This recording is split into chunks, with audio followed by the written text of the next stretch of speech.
In today's video, I'm going to break down Joe Taslim's Sub-Zero training for Mortal Kombat.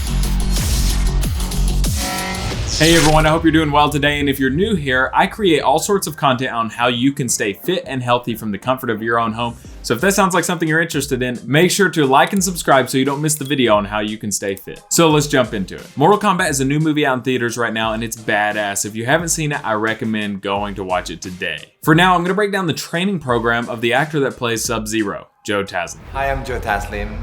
So today I'm gonna share you my approach, my training involving me as an actor. Most recently, I played Sub-Zero in Mortal Kombat and have also acted in Warrior and The Raid. My training is very simple. I don't use a lot of equipments. I go to the gym to use the treadmill, and then I only use the treadmill for 20 minutes. First things first, this guy's a total badass. I would not mess with him in real life. So it looks like he's about to jump into his warm-up or his cardio, so let's take a look. VO2 max training, high intensity, but without the interval. After that, I do a judo shadow. He said VO2 max training, which is basically the volume or the rate of oxygen that you can consume while doing aerobic training. There's a couple of different ways to get good at that. You can do long steady state cardio, which looks like what he was doing right there. Or you can do HIIT training, which is high intensity interval. Either way is gonna work fine, but to be strong and powerful, I recommend sticking more on the HIIT side of things. You know, memorize all the techniques that I used back in when I was still athlete. And flexibility is very important. Stretch a lot, stretch my legs so I can make sure that I can kick high. I used to do martial arts as well, and it's so important that you're doing flexibility training, especially if you're this type of athlete or you want to be flexible enough to, like he said, kick high to get those legs up high. For most people, flexibility training actually isn't even necessary as long as you're doing weight training through a full range of motion. Now for him, he mentioned that he doesn't do a lot of weight training, and so that makes sense. He would want to add some more flexibility training in his routine. Like evade, punch, kick, and all those things, like I can do it by myself. I can do it without any opponents, usually just to have that fight inside of my head. For the common person who's actually not a martial artist, this can also be great training for cardio. Think of martial arts almost like power development, something very similar to ball slams or battle ropes. We saw Michael B. Jordan doing that in my last reaction video. So that would be like power development on top of a form of cardio. So if you're an average person just wanting to get in better shape, this could be a good form of cardio for you, especially if you have a lot of build-up frustration. Okay guys, let's do it. Let's start the training. I don't know if he kind of like just broke it down overall and now he's going into it, or that was the warm-up right there. Either way, good start. Because in judo you need somebody to train with, but if you're by yourself, I usually just practice with my shadow. We call it shadow training in judo. Yeah, I've actually done shadow training before, and boxers use this a lot too. It's actually really intense. From the untrained eye, it looks like he's just hitting the bag and kind of moving around it and stuff, but this stuff is actually really intense. It's a great form of cardio, and 5 rounds of 5 minutes is no joke. That's 25 total minutes of this kind of movement. If you don't think that's good cardio, go try it out for yourself. So you just dance with your shadow. Imagine you're attacking, you're defending, you're evading, all the stuff in your mind. In fact, I guarantee if you've never done boxing training or any kind of fighting training in general, go try hitting a heavy bag for 30 seconds or a minute, and I guarantee it's gonna be one of the best conditioning exercises you've ever tried. 5 rounds of 5 minutes is actually insane. That's really good cardio. When I see the bag, I picture the bag, my opponent. So that's why I like just to move the bag rather than, just punch the bag. When the bag is just I love that. So he moves the bag. It's actually called imagery training. So it's where you picture something or you imagine something there. It's almost like a form of meditation. You could even do this from your home. And it sounds weird, but there's actually been a lot of research to show that imagery training actually works. It will actually help you increase your power, your strength, or your neural connections to those muscles that you need to be working during these exercises. I like just to swing the bag and evade, react, defense, counter, attack, defense. So easy to say. I like to dance with the back. I just think the back as my opponent. Dancing is a good form of cardio too. Now we're getting into the weight training. I don't really do weight training that much. So I train the big muscles like chest, overhead, like shoulder, leg raise. I honestly can't remember the name of these push-ups, but I know they're super intense. If you haven't tried them, give them a shot. Basically, you're going down and then back and down and back again. It's going to hit slightly different neuro patterns than doing a normal push-up will. Maybe 30 to 45 minutes. as an action actor, as a martial artist. That's great. Yeah, 30 to 45 minutes is all you need. That's great. His overhead press technique looks pretty good. Let's keep watching. I cannot be too bulky. I cannot really have, I would probably move the hands out just a little bit more and tilt the elbows in a little bit. Other than that, looks fine. He's also doing it sitting down. I found that if I'm sitting down, sometimes I'll arch a little bit too much, and the pressure of the weight forcing me down can actually give me a little bit of lower back tension.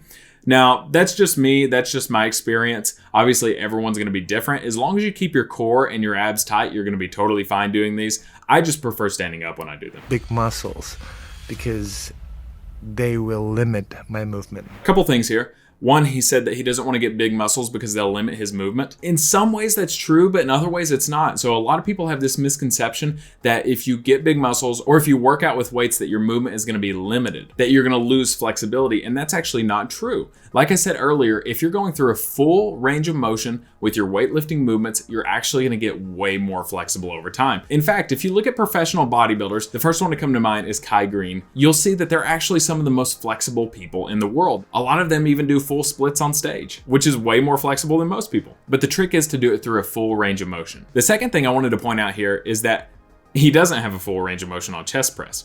Now, that's no knock on him. He's actually got a fairly good range of motion, but he could go back a lot further and he could extend all the way as well. Let's look at it just a little bit more. He always agile.